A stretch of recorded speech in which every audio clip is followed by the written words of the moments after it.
Bienvenue dans ce nouvel épisode de C'est dans la boîte. On se retrouve aujourd'hui pour parler de bénévolat et d'art et comment allier les deux. C'est dans la boîte, c'est un podcast porté par les Dissociés. Donc c'est notre association qui produit des clips et des fictions qui cherchent à visibiliser les minorités devant et derrière la caméra. On parle de cinéma, d'audiovisuel, d'art et plus largement du milieu de la culture, tout en y incluant son contexte politique, engagé et militant. Donc on aborde aussi nos aventures entrepreneuriales, comme nous avons pour but d'ouvrir les dissociés en société de production. Et aujourd'hui, donc, on est deux pour vous présenter ce podcast, donc Chérine et moi au sein de l'association. Et on a la joie du coup d'accueillir Maëva du coup en invité pour ce thème. Et je vais vous laisser vous présenter succinctement. Et bah, du coup, moi, je suis Chérine, je suis sur tous les axes production, notamment au sein des Dissociés. Je suis particulièrement fan de la production de fiction. Voilà, donc je produis des biopics, des fictions non biopiques. Voilà. Et voilà, et puis bah, l'idée, c'est que ce soit moi qui soit un peu sur ce volet. Voilà. Sur l'aspect financier, effectivement. Exact, j'adore l'argent. Très bien. Cher invité, pouvez-vous vous présenter ? Avec plaisir. Moi, c'est Maëva, une autre Maëva, mais mon nom de famille, c'est Mercadal. Je suis intermittente, technicienne du son, spécialisée en cinéma, mais je touche un peu au podcast, à la sonorisation en général. Je m'intéresse à l'univers des jeux vidéo. Donc voilà, tout ce qui concerne le son et la musique en général. Voilà. Ça, vous vous présentez super bien, c'est une dinguerie. C'est très J'adore. gentil. Ah ouais, Bah je ouais. trouve. Moi, c'est Maëva Chazalon. Je suis la cofondatrice du coup des Dissociés et au sein de l'association, je suis productrice et réalisatrice. Et sinon, je suis intermittente du spectacle également et plutôt en assistant à réalisation et en régie. Voilà. Et bah pour commencer donc ce nouvel épisode, et bah, on peut revenir sur le bénévolat et quelques chiffres autour. Donc en France, il y a 24% des Français qui sont investis dans des associations, ce qui est quand même assez énorme, ça fait quand même une personne sur 4. Et donc au sein de la tranche 25-34 ans, ça monte à 30%, ce qui est vraiment hyper fort sur cette génération. C'était beaucoup moins le cas avant et ça ne fait que monter. Et pour parler plus du secteur culturel, la France compte 289 000 associations culturelles. Et en fait, ça représente à peu près une association sur 4 existantes. Voilà, donc, Ça, c'est énorme. Ouais, c'est énorme. Et dans les associations culturelles, il y a à peu près 14,7 millions d'adhésions. Donc ça, par contre, c'est des chiffres qui datent de 2021. Donc juste à la sortie du Covid, il se peut que ça ait un peu augmenté depuis, notamment parce qu'on voit vraiment un regain dans le milieu associatif. Bien que ça dépende aussi des territoires. C'est plus le cas en ville, par exemple. À la campagne, c'est un peu plus dur de mobiliser, et surtout, c'est pas les mêmes types d'associations qui existent. Voilà.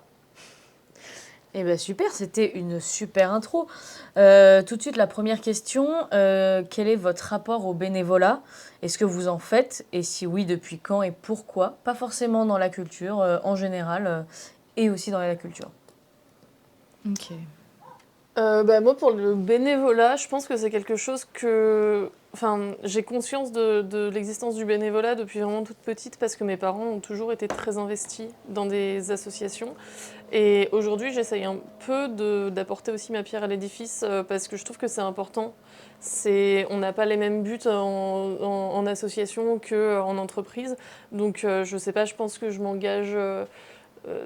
depuis mes 20 ans à peu près, peut-être un peu... Ouais, si, mes 20 ans, surtout dans le milieu de l'audiovisuel, et puis là, dernièrement, dans une association d'opéra. Donc voilà, j'étais tout à fait néophyte de l'opéra, et c'est grâce au milieu associatif que je m'y intéresse, donc je trouve que c'est aussi un échange qui est hyper intéressant. Trop cool. Ok. Du coup, là, on parle du bénévolat dans son ensemble. Ouais. ensemble. Savoir si, par exemple, tu as été bénévole dans d'autres structures et même dans l'audiovisuel. Après, on approfondira l'audiovisuel après. Donc, c'est surtout pour comprendre un peu en fait, ton rapport au bénévolat. Ok.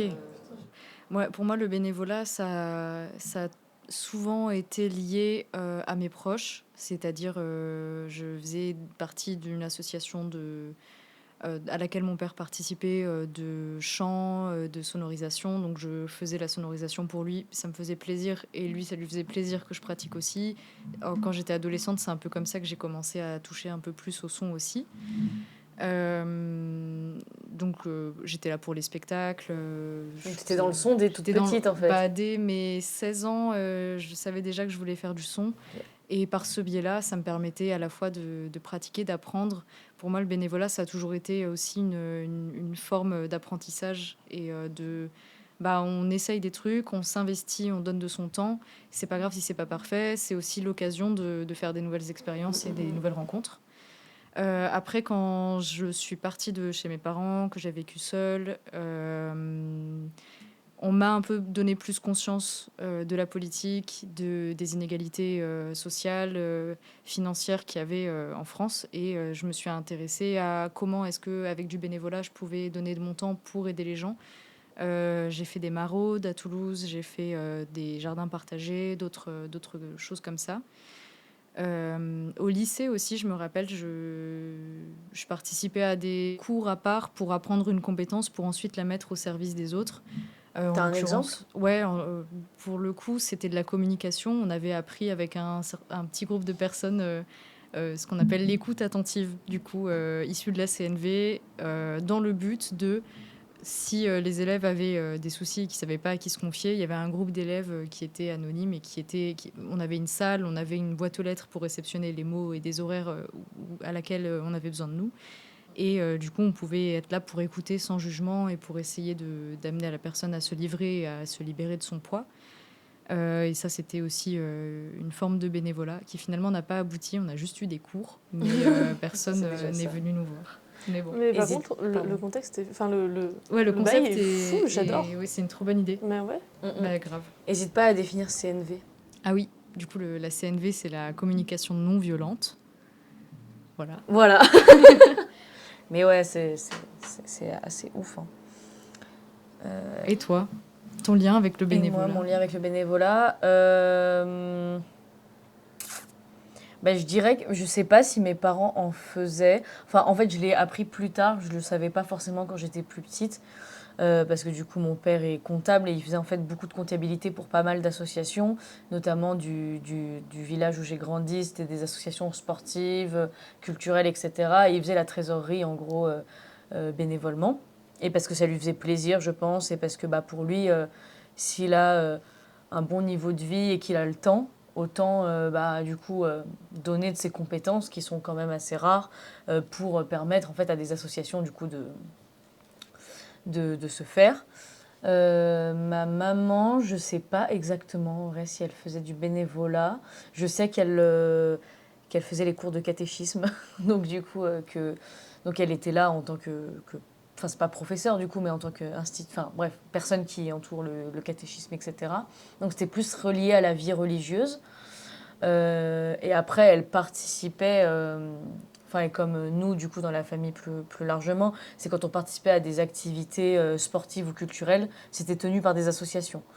Donc du coup, moi, je reliais pas ça forcément à c'est du bénévolat que les personnes font quand on assiste à ces cours ou à ces activités, mais plus à je fais une activité. Et par la suite, et je pense que c'est du coup quand j'ai commencé à être majeure, que j'ai commencé à faire du bénévolat, du coup, j'ai passé le BAFA, donc c'est le brevet d'aptitude aux fonctions d'animateur et d'animatrice, donc dans l'animation. Et en gros, j'ai été cheftaine scout bouddhiste, enfin cheftaine scout pour les éclaireurs et éclaireuses de la nature pendant 5 ans. Et c'est du bénévolat, parce que du coup, c'est vraiment, c'est pas du tout dans une optique de salariat, le scoutisme, parce qu'il y a des valeurs, etc. Et là, c'était vraiment du coup entouré des jeunes, des adolescents, etc. Donc c'était dans ce contexte-là. Et ça avait du sens pour moi par rapport à ce qu'on transmettait comme valeur aux ados et aux enfants, qui est la période où tu te construis. Et je pense que je me projetais un peu aussi dans ça par rapport à ce que moi j'aurais bien aimé qu'on m'apporte en fait à cet âge-là. Et je me suis dit autant faire ça. Et voilà, mais il me semble pas du coup m'être engagée dans en dehors de l'audiovisuel et du cinéma, m'être engagée vraiment dans dans d'autres types de bénévolat, sûrement par manque un peu de temps, parce que je privilégiais d'autres activités aussi. Mais quand j'ai les moyens, j'essaye de donner à des assos qui justement, enfin pour les causes sociales, écologiques, etc. Donc voilà mon rapport au bénévolat. Et du coup, par rapport au milieu culturel et plus précisément audiovisuel, mais après ça peut être culturel au sens large, étant donné qu'on a quand même des champs d'activité assez larges. Pratiquez-vous du bénévolat? Vous l'avez un peu abordé, mais peut-être approfondir un petit peu plus. Quel est le premier projet dans le ciné ou le son ou l'audiovisuel culture en général avez-vous participé en tant que bénévole, au-delà de vos études?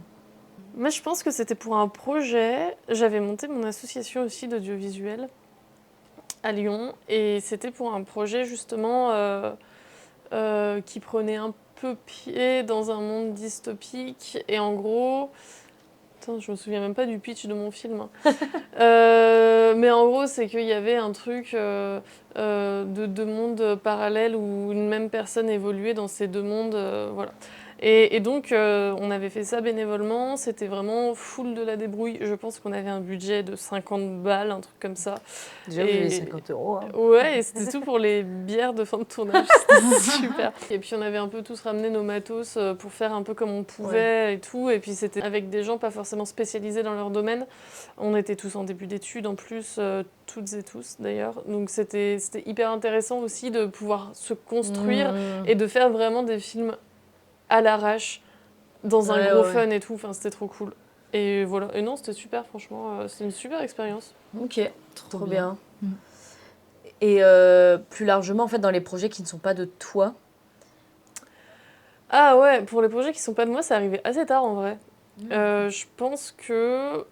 Enfin, je suis pas une personne très très sociable initialement. Et du coup, j'arrivais pas trop à aller dans des groupes et tout.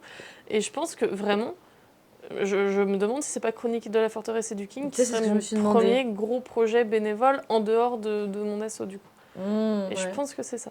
Et après, t'as rejoint donc. Et après, j'ai rejoint, c'est devenu un projet voilà, personnel. C'est ça, c'est dire à quel pour, point... stylé. Pardon, je t'ai coupé. C'est juste dire à quel point c'est le kiff les dissociés. Aïe, aïe, aïe. Non, pour remettre un peu le contexte, Chronique de la Forteresse et du King, du coup, c'est le projet qu'on a porté depuis 2023 et qu'on a fini là en janvier 2025, qui est un court-métrage réalisé par Noah Guardiola, donc que vous avez vu dans l'épisode numéro 1. Voilà. Ok. Voilà. Bah, trop bien. Ravi d'avoir été une première fois.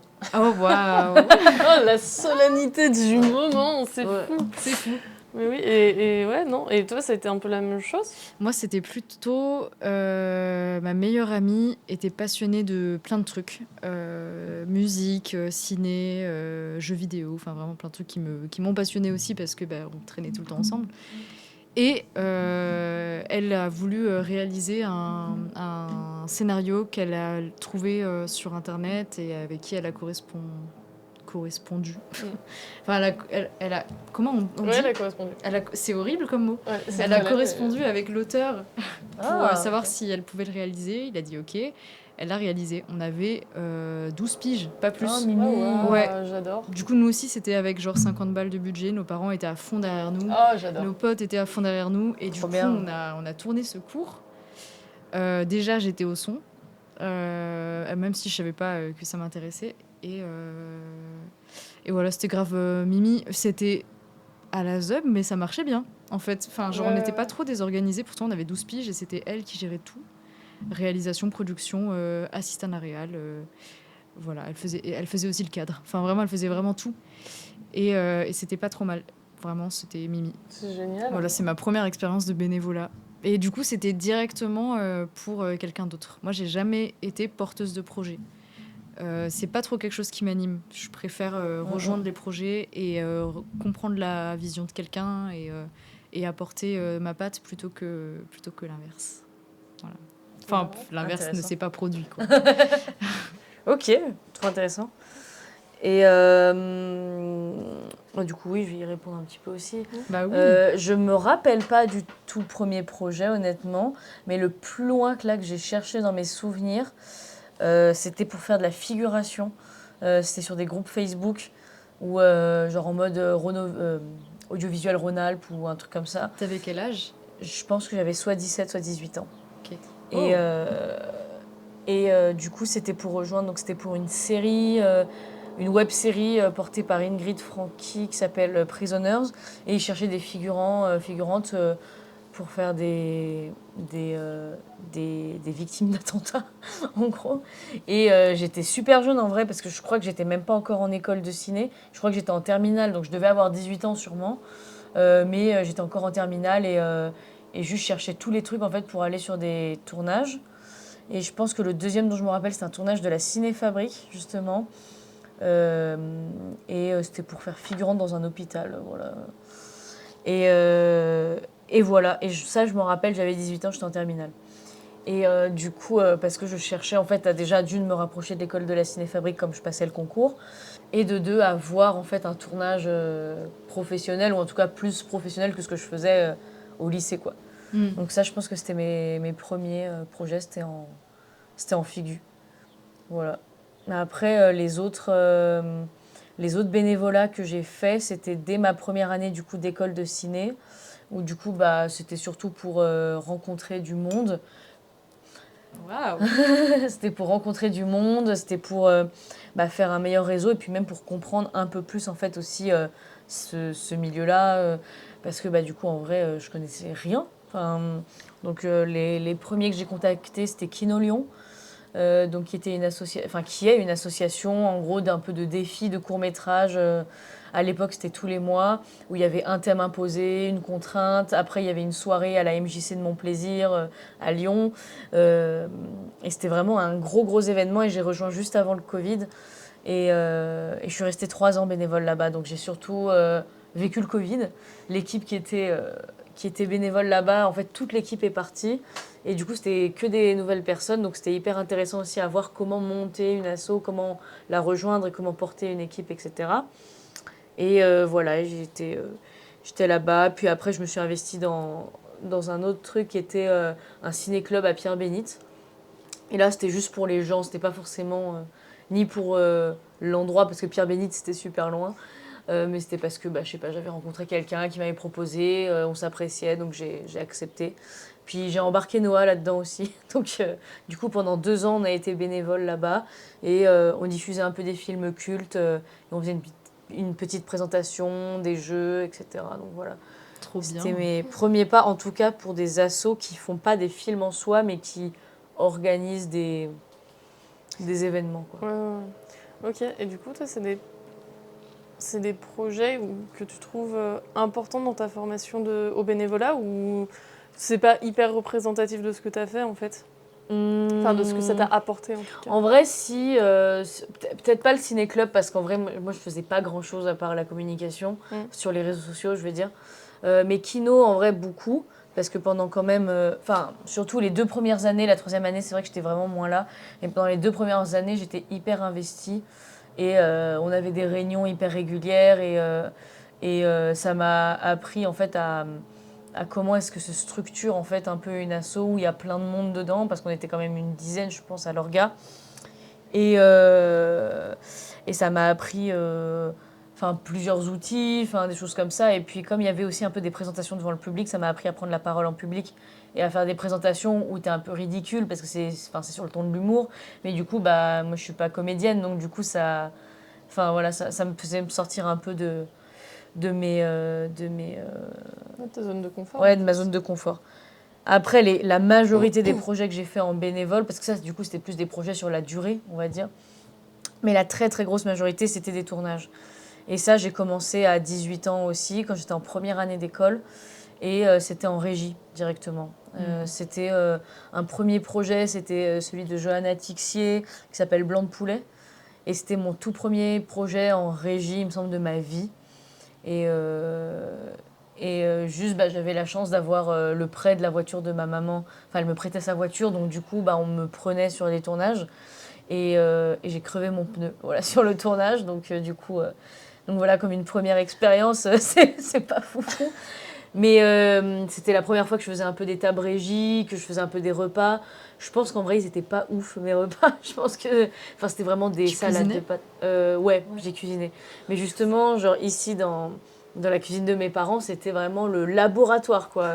Des fois, je demandais à des potes à moi, mais qui avaient rien à voir avec le milieu du ciné, de venir chez moi pour m'aider à cuisiner, parce que je devais faire à manger pour 20. J'avais jamais fait ça de ma vie. Et t'étais seule. Et j'étais seule, enfin j'étais seule, ouais, je vais dire seule tout, bref, j'étais seule en régie.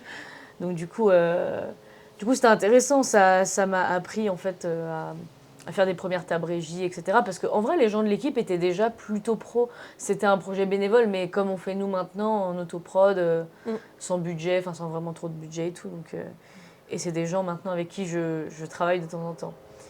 Du coup, voilà. Et vous, du coup, en tournage, du coup, de d'autres gens, bah, du coup, toi, ça a été CFK, mais enfin, je sais pas si vous voulez explorer un peu ce que ça vous a apporté, le fait de rejoindre le projet de quelqu'un, et pourquoi est-ce que vous l'avez fait?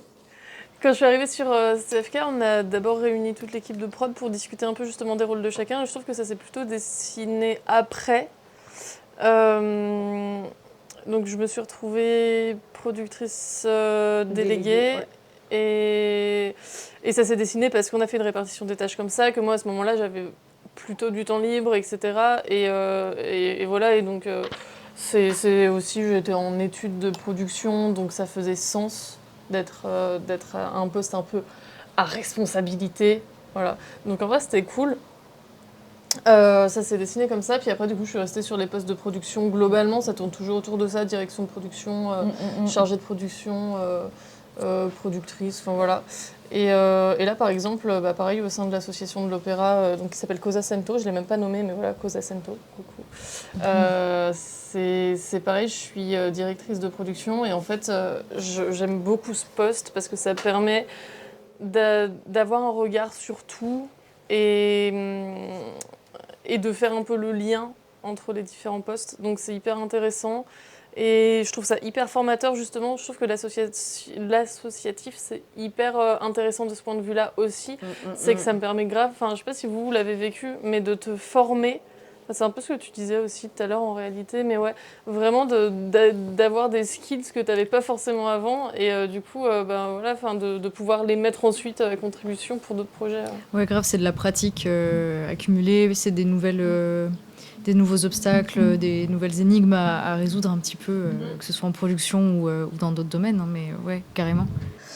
Bah, du coup, moi, à quel poste de manière générale, j'ai beaucoup été régisseuse et assistante réelle sur des projets bénévoles parce que je pense que c'était les postes en fait, dans lesquels tout simplement je voulais me professionnaliser. Je pense au début, j'ai fait un peu plein de postes différents avant que je comprenne ce que je voulais faire. Je sais que j'ai fait coulisses un peu, que j'ai fait photographe de plateau, que j'ai fait lumière, que j'ai fait son, enfin bref, j'avais fait pas mal de postes différents, avec des implications différentes aussi, hein, mais c'était surtout pour apprendre. En fait, je vous rejoins totalement là-dessus, c'est surtout pour me former et en fait avoir un CV à montrer aux gens et dire, bah voilà, j'ai déjà fait ça comme expérience, vous pouvez me prendre maintenant sur des sujets sur des films plus sérieux ou des projets plus sérieux, quoi. En plus, je trouve qu'en association, quand tu rencontres un problème, tu as moins de mal à aller vers quelqu'un d'autre pour lui dire bah voilà, dans mon association, on a telle galère, est-ce que tu as un conseil à nous donner, est-ce que tu as une solution, etc. Que dans le milieu professionnel, je trouve ça un peu plus touchy d'aller voir quelqu'un d'autre d'une autre entreprise ou quoi que ce soit, tu vois, juste parce que c'est quelqu'un du milieu. Pour une question de est-ce qu'on va penser que t'es moins compétent ou quoi? Ouais, peut-être aussi. Peut-être je aussi. pensais que c'était pour le secret d'entreprise. Non, pas tant, mais tu sais, c'est qu'il y a des gens qui sont vachement dans le côté oh, vas-y, on va pas trop partager nos savoirs parce que vas-y, c'est ça. après ça va être des concurrents et tout. Et du coup, je trouve que passer par l'associatif, ça permet aussi, typiquement, mais quand on est en galère pour trouver un camion par exemple, de demander aux autres gens de l'équipe, chose qu'on ferait pas forcément sur un tournage pro, quoi, tu vois. Ouais, il y a moins d'enjeux, moins de contraintes aussi, et du coup, c'est plus horizontal. Tu peux plus. Ouais, t'as une hiérarchie quand même, mais je la trouve plus gommée dans les interactions réelles. Ok. Du coup, les postes que j'ai pu faire en bénévolat autour de l'audiovisuel, c'était pas mal en plateau. Du coup, à la fois chef option et perchiste, le plus souvent, et sonorisatrice. En tout cas, en sonorisation de spectacle aussi, équilibrer les micros, régler les enceintes, tout ça. Et des podcasts. Et de podcasts, oui, c'est vrai. Oui, et après, pendant mes études et après, du coup, je me suis plutôt retrouvée aussi à faire de la post-production sonore parce que du coup, j'ai développé cette compétence pendant mes études.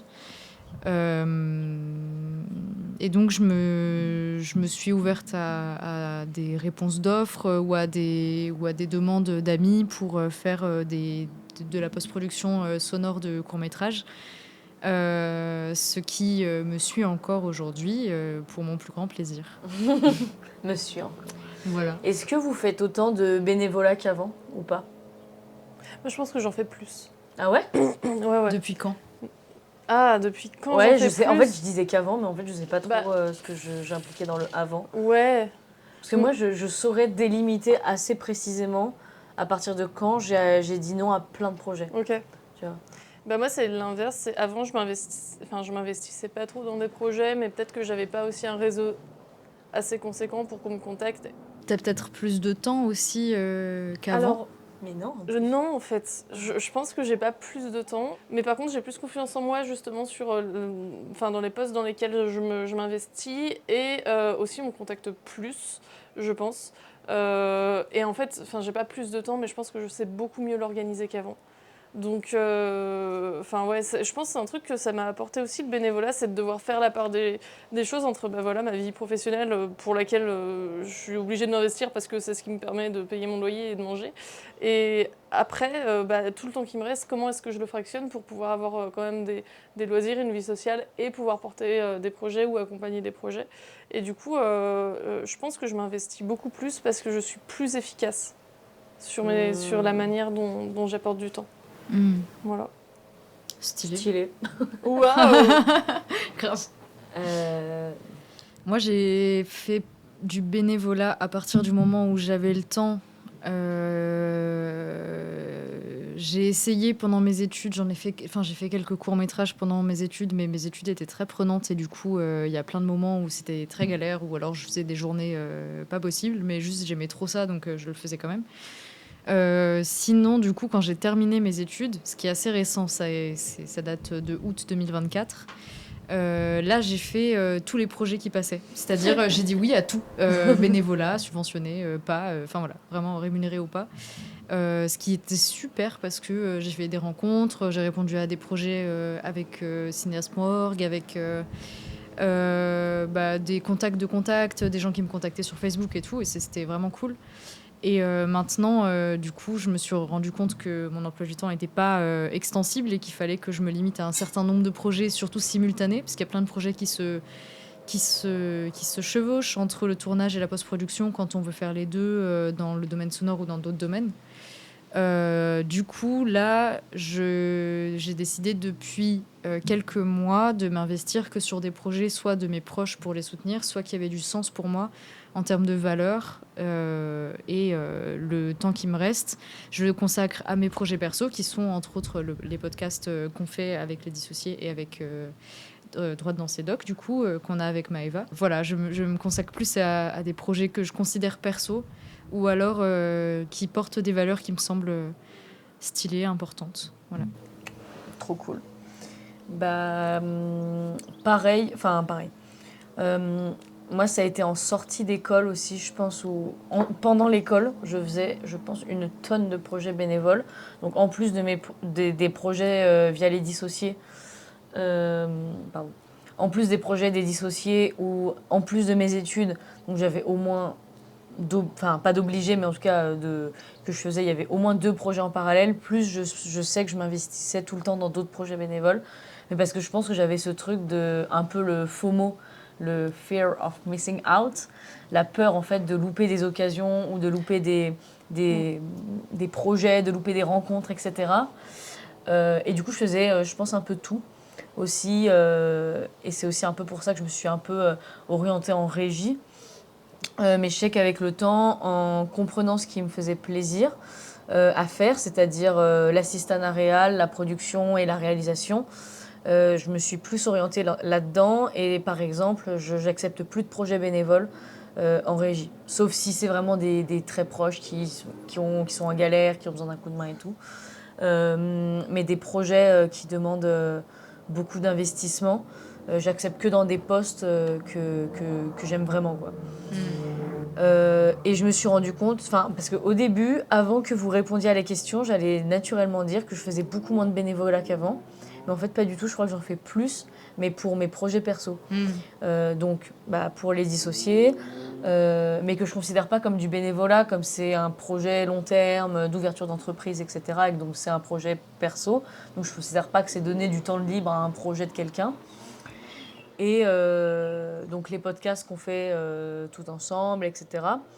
Et notamment en fait au sein des Copen. Donc les Copen, pour le contexte, c'est une association qu'on a cofondée à 6 et qui vise à réunir les actrices et professionnels du milieu de la culture et de l'art.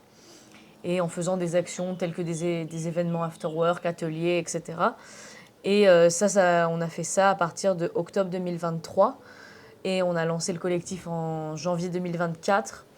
Et voilà. Et là-bas, par exemple, je suis trésorière et je suis dans la partie organisation. Donc en fait, j'allais dire que j'en faisais moins, mais en fait, pas du tout, parce que les copains et les dissociés, globalement, me prennent un temps de ouf, que je décide d'investir. Mais comme les copains, c'est en partie un projet perso, j'ai l'impression que c'est pas du bénévolat, alors qu'en fait, c'est complètement, pour le coup, contrairement aux dissociés, où il y a quand même une visée plus tard, on va dire, entrepreneuriale, etc., les copains, c'est vraiment à visée non lucratif, associatif et tout. Donc ouais, mais c'est juste que je pense que je me consacre à 90% dans les projets bénévoles qui sont mes projets, je pense. Voilà. Ok. Et comment est-ce que vous choisissez du coup, enfin, tu y as un peu répondu déjà, mais du coup, toi par exemple, comment est-ce que tu as choisi d'être bénévole avec l'opéra? Est-ce que vous avez des critères ou comment ça se passe sur les projets bénévoles? En fait, avant tout, avant, pareil que toi, un peu, je prenais un peu ce qui venait et voilà. Maintenant, je sais qu'il y ait quand même que moi j'y trouve un intérêt, que ce soit parce que le sujet est intéressant, parce que le projet porte des valeurs effectivement qui me plaisent. Typiquement pour le court-métrage sur Victor Hugo qu'on avait fait, donc avec Sofiane, c'est quelque chose. Initialement, il n'y avait pas forcément de valeurs très précises, etc. Par contre, le thème me passionnait. J'ai toujours beaucoup apprécié la littérature française et notamment Victor Hugo, enfin tous ses apports dans la langue française, etc. Et du coup, là, c'était un sujet que je connaissais pas trop, la bataille d'Hernani, qui est du coup une bataille littéraire pour acter un peu le renouveau des représentations théâtrales, etc., et de l'écriture de théâtre. Et du coup, c'est un sujet que je connaissais très très peu, donc m'investir dedans, ça m'a permis de vraiment approfondir le sujet. Voilà. Après, pour l'opéra, c'était un peu différent quand même. Alors, ça m'intéressait de découvrir un milieu, pour le coup, que je connaissais absolument pas. Parce que je suis allée pour la première fois à l'opéra après avoir rejoint l'association. Donc voilà, j'ai pas fait les choses tout à fait dans l'ordre, mais du coup, je l'ai rejoint un peu parce que ça m'intéressait de connaître un nouveau milieu, notamment parce que c'est du spectacle vivant et pas de l'audiovisuel, ou voilà. Et donc, c'était intéressant de le rejoindre pour ça. Et ce qui m'a confortée dans l'idée de les rejoindre, c'est qu'il y avait aussi des valeurs humaines, sociales, environnementales, sur lesquelles on se rejoignait vraiment beaucoup. Et voilà, donc il y a toujours une part de valeur, je dirais, qui rentre, mais je peux plus facilement accepter un projet, même s'il n'a pas de valeur, si le thème m'intéresse de ouf. Voilà, mais je pense que je m'investis pas trop sur des projets... maintenant, en tout cas, je m'investis plus trop sur des projets qui ne m'intéressent pas du tout. Mais avant, tu pouvais le faire. Ouais. Parce que ça te faisait rencontrer des gens. Ouais. Et puis découvrir aussi découvrir des fonctionnements que je connaissais pas forcément, parce que quand tu es à l'école, tu fais beaucoup de théorique. Et le fait de rejoindre des assos, ça te permet de mettre en pratique aussi. Ouais, donc tu es un peu obligé au début, je trouve, de te dire bon, bah vas-y.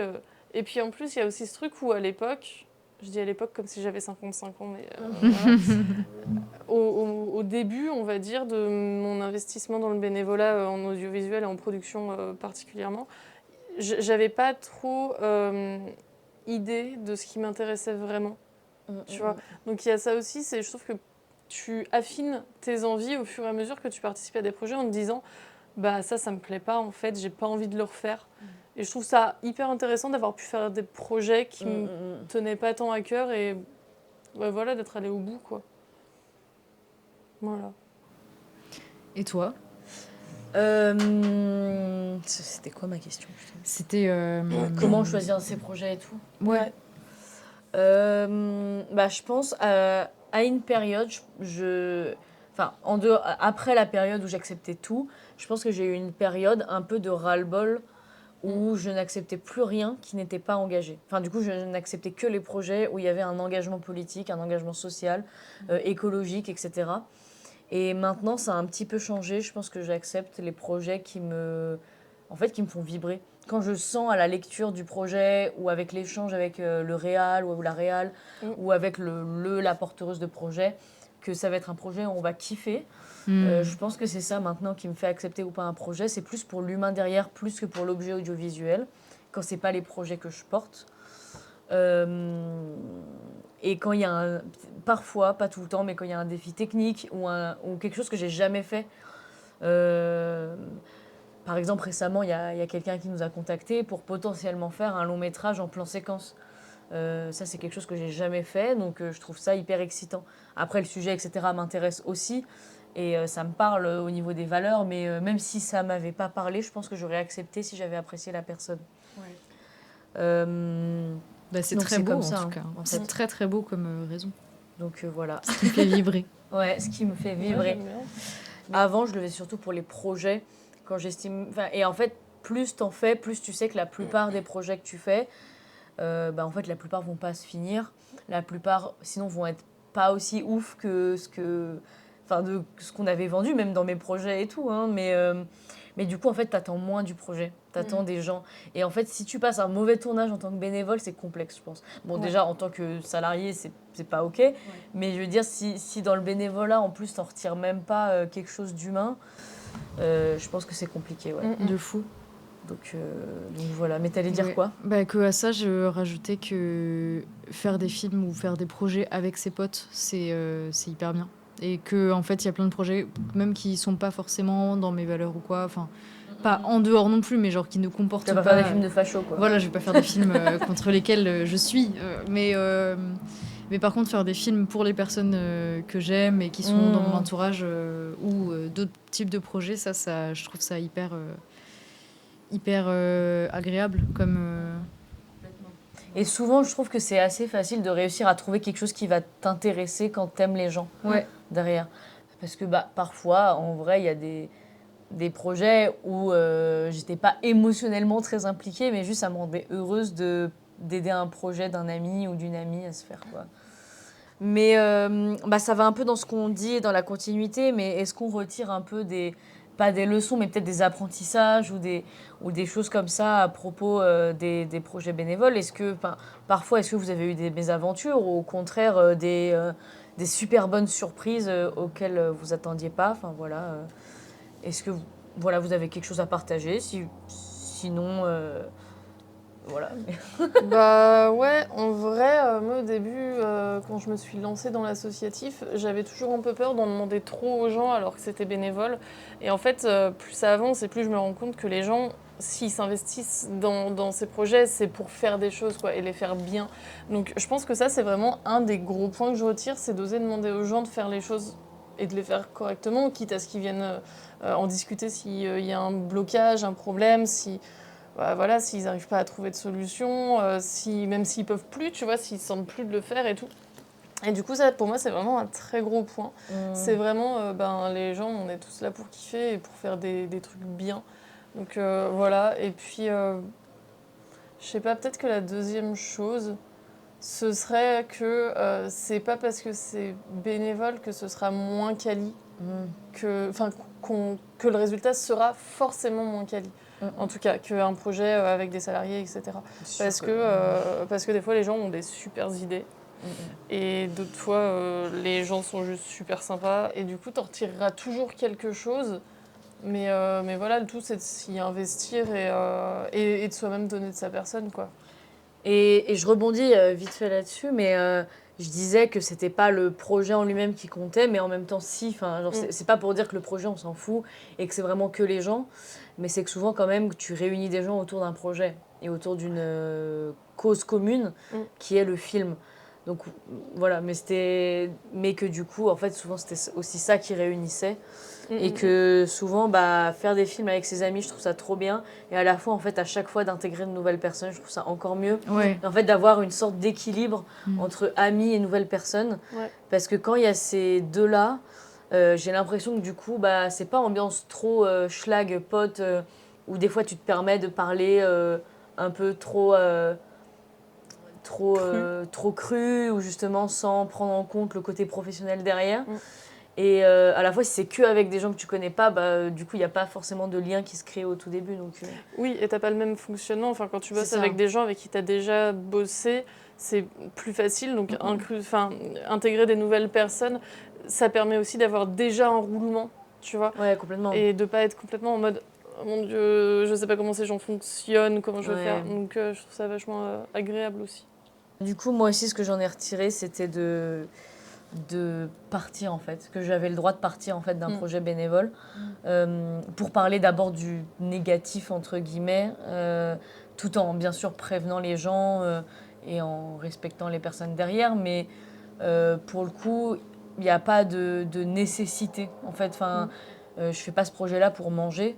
Donc du coup, si en fait je me fais pas respecter, ou si je sens qu'en fait le projet correspond pas du tout à ce que j'imaginais, ou qu'en fait ça se passe pas du tout bien avec des gens de l'équipe, j'ai le droit de partir. Et ça, c'est un truc où je pense que je l'ai pas fait assez au début et que je l'ai plus fait après. C'est pas forcément que pour ces raisons-là que je pars d'un projet ou qu'on peut partir d'un projet. C'est parfois aussi que on surestime le temps qu'on a et on surestime en fait les capacités qu'on a de s'investir dans un nouveau projet. Par exemple, récemment, finalement, j'ai refusé un projet sur lequel je m'étais engagée et qui avait l'air super et tout, mais en fait, j'avais pas le temps au final. Donc, j'ai prévenu la personne quelques jours après, mais voilà, et donc ça, c'était... En fait, même dans le salariat, je pense que tu peux faire ça en fonction de plein de trucs, hein. C'est pas notamment aussi... la législation. Déjà, mais que voilà, on n'est jamais obligé en fait de faire un projet.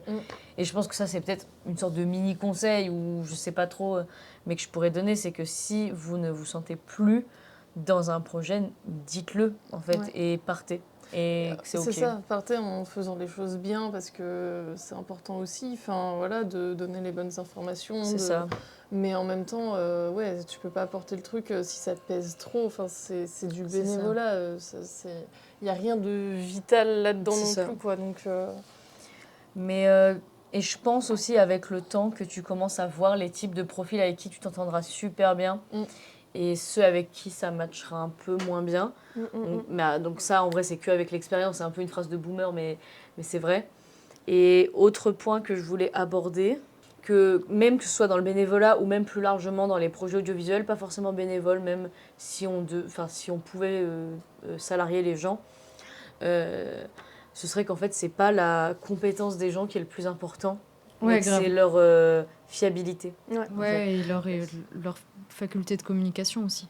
C'est ça, du coup, c'est leur côté plus humain.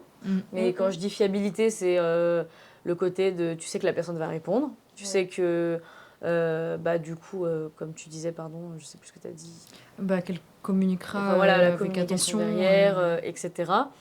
Et qu'en fait, on n'est pas obligé de prendre des pointures dans leur domaine. Parce que même moi, je pense pas spécialement forcément être une pointure dans mon domaine, mais je pense être fiable. Donc du coup, il y a ce truc c'est aussi pour ça, je pense que les gens viennent sur nos projets ou alors me proposent d'aller sur les leurs. C'est sur le côté en fait fiabilité. Et j'ai l'impression que c'est sur ça qu'on peut se démarquer, mais je pense aussi un peu aux postes très techniques. Des fois, on a l'impression qu'il faut les meilleurs gens dans leur domaine, notamment en images. Notamment en son, même en son. Confirme. Et qu'au final, en fait, il suffit... bien sûr, il faut les bases, hein, je dis pas que... mais il faut savoir quand même faire un minimum son poste, mais je pense que c'est plus ça que du coup j'ai appris avec le bénévolat. Mm. Et effectivement, je pense qu'on peut essayer encore plus de choses, mais que ce soit... Enfin, on peut tester plein de trucs avec le bénévolat qu'on peut pas forcément se permettre avec une économie rentabilité, machin, Ouais. etc. En termes de risque artistique, Ouais, ouais. par exemple, mais même, enfin, j'ai dit risque humain, mais ça veut rien dire, mais plus en mode, bah, je sais pas, des affinités où on saurait pas forcément, tu vois. Ouais. Et par exemple, bah, pour prendre un exemple tout con, avec Lucille, donc, qui est la chef-op là de Éclat, le projet qu'on va mener, et de Amour Bleu, le projet que j'ai réalisé, c'était la première fois qu'elle était ma chef-op et que j'étais sa réal, donc Lucille Levy. Et sur un projet direct payé, bah, je sais qu'on n'aurait pas forcément pu tester ces alchimies-là. Ah, Et c'est je trouve intéressant que ça. les projets bénévoles, c'est les projets aussi où on peut tester des postes qu'on n'aurait pas pu forcément faire. Mm. En mode, je sais que moi, j'aimerais bien tester un peu des projets où je fais un peu de la cam, un peu du son. En fait, là, j'ai juste pas le temps ni l'énergie à consacrer à ça. Mais je sais que, par exemple, sur des 48 heures, ça me plairait en fait de faire chef-op, tu vois. Ouais. Son ou image d'ailleurs, hein, mais de pas forcément être à la réal, de pas forcément être à la prod. Ouais, non, mais oui. Enfin, voilà, mais d'avoir des espaces un peu comme les projets dont on parlait ensemble, d'avoir des projets où juste on se fixe une contrainte, pendant un week-end on tourne un truc, et en fait on tourne à tous les postes, mais ça c'est des choses que tu peux te permettre plus quand tu as vraiment du temps. Quoi. Ouais, Enfin, ouais, carrément.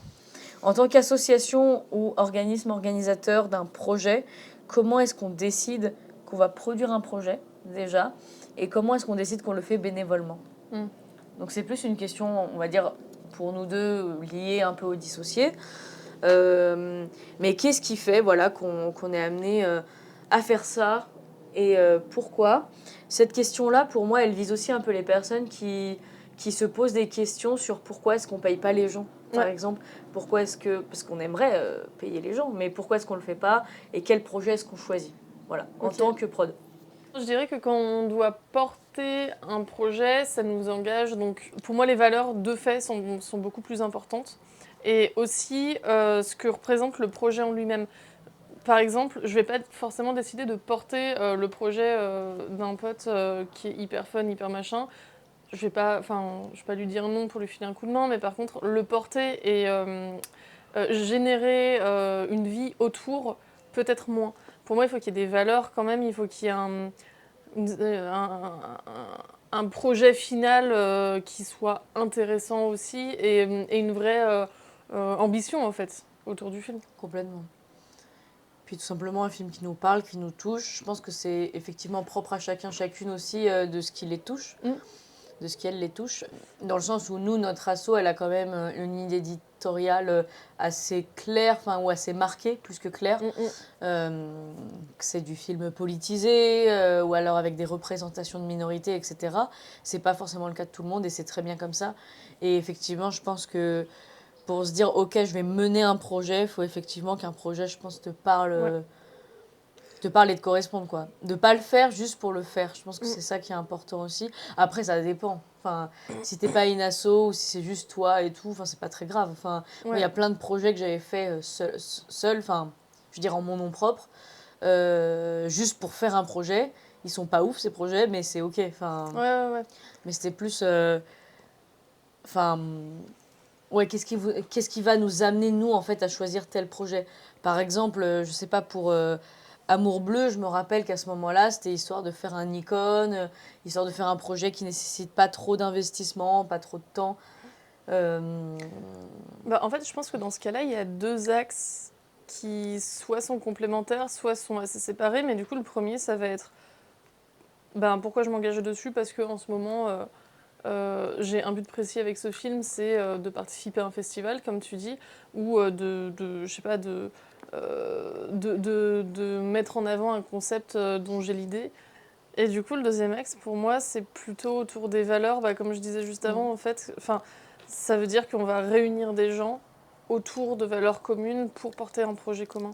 Pour moi, c'est vraiment les deux axes qui me décident à choisir de porter un film ou pas, et m'engager sur un film ou pas. Ouais, je suis totalement d'accord, j'ai rien à rajouter.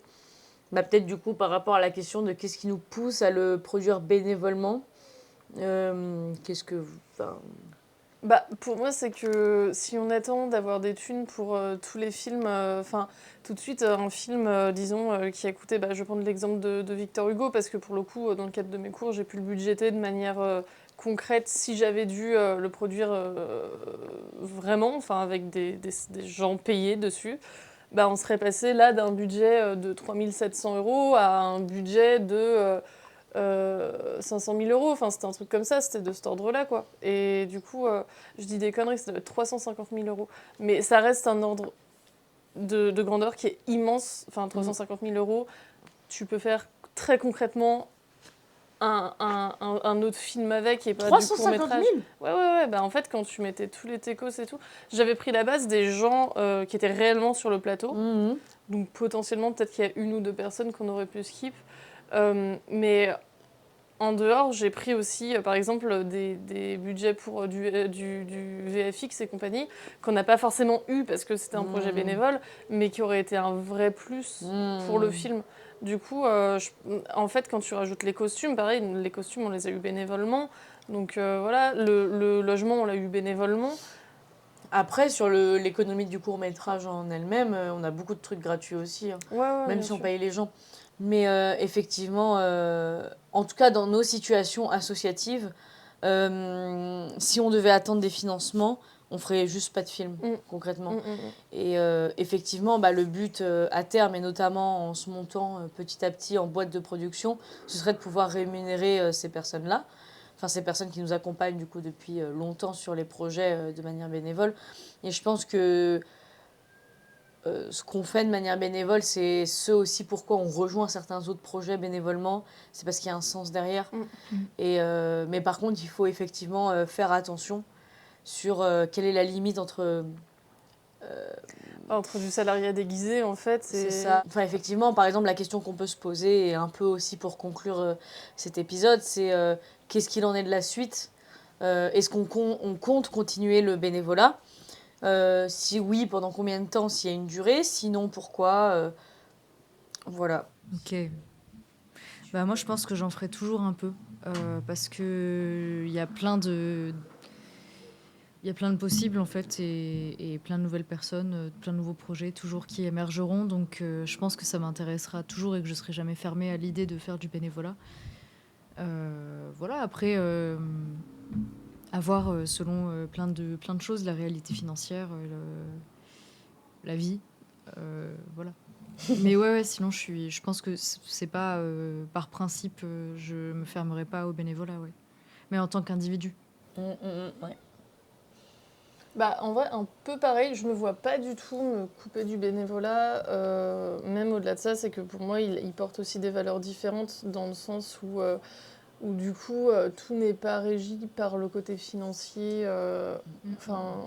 En tout cas, moins que sur un court-métrage ou un film produit, etc., où il y a des enjeux de thunes derrière, où on doit rendre des comptes, machin. Et du coup, pour moi, il y a un peu moins ces enjeux aussi, même s'il y a toujours des enjeux, mais qui sont vachement moins présents. Et moi, c'est ça qui m'intéresse aussi, c'est comment est-ce que tu crées du lien entre des individus qui ne se seraient pas forcément connus autrement. Pour moi, le bénévolat, il y a aussi un truc qu'on tient pas mal avec l'asso, c'est justement de permettre un peu des premières immersions dans l'audiovisuel et dans le cinéma ou sur un plateau de tournage et tout. Et du coup, pour moi, c'est des choses qui ont vachement leur place aussi dans le bénévolat. Et voilà, et je me vois pas arrêter pour toutes ces raisons. Et puis au-delà de ça, c'est que en fait, le bénévolat, enfin, surtout en France où on a pas mal d'associations, de choses comme ça. Pour moi, c'est des choses qui sont hyper importante parce qu'elle crée du lien et un tissage vraiment du territoire qui est à la fois complémentaire et à la fois ouais, je vais dire un truc hyper démago, mais qui va un peu contre le capitalisme, quoi, où on restructure aussi ce que c'est que des compétences, une activité, dans quel cadre ça peut servir, et c'est pas tout pour se faire de la thune, et je trouve ça vachement cool aussi de faire vivre autrement les projets, quoi. De fou. Moi, j'avoue, je pense que j'ai un avis un petit peu différent. Dans le sens où je pense que ce qu'on fait là, on le ferait si on était payé aussi.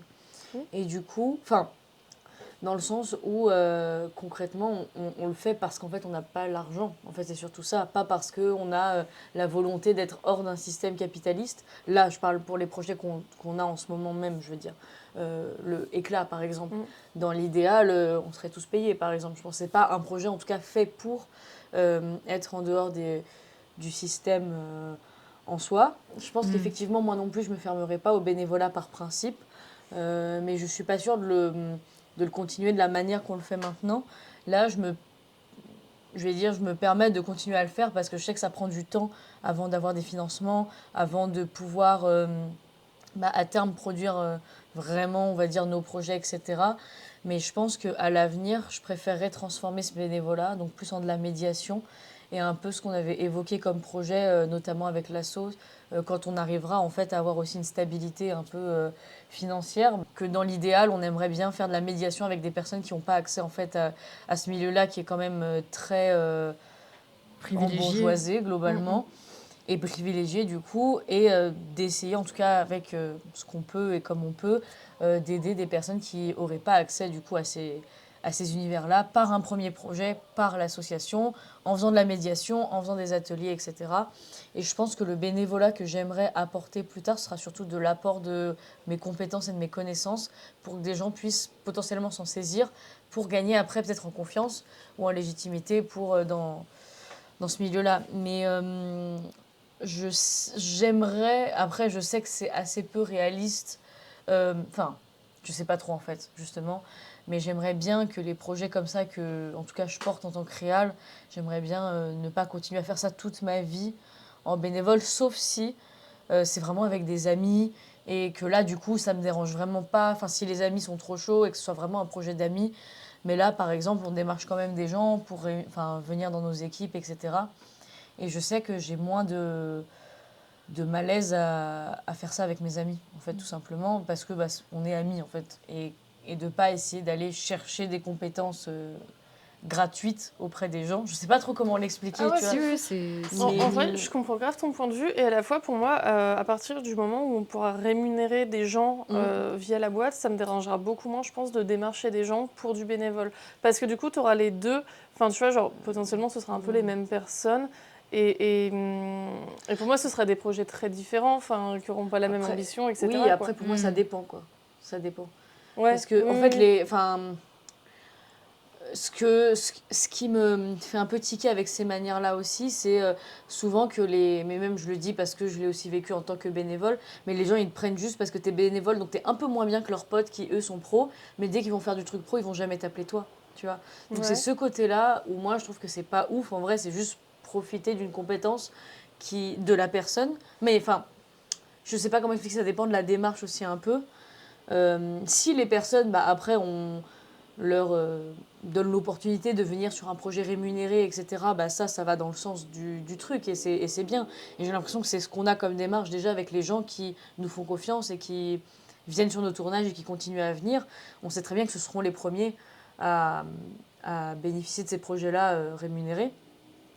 Mais, mais je trouve que dès que tu passes dans la catégorie rémunérée, c'est un autre cadre. Et comme tu dois répondre aussi à des attentes de d'autres personnes, donc que ce soit tes financeurs ou je sais pas, d'autres gens qui peuvent être au-dessus de toi, parfois ces personnes-là vont pas accepter que ce soit tes amis qui te suivent depuis des années qui soient en fait à ces postes-là. Ouais. Donc je trouve que c'est effectivement, mais rien, enfin je suis pas contre en soi, mais c'est plus, ça me questionne aussi un peu. Après, par contre, si la démarche complète est en dehors du capitalisme, par exemple, on avait rencontré un collègue à une soirée un peu réseautage dans le ciné, etc.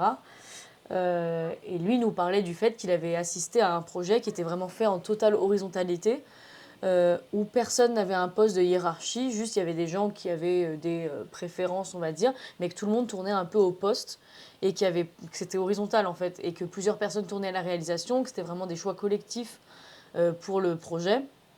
Et ça, évidemment que ça va jamais être financé, et ça je trouve que ça a grave du sens du coup.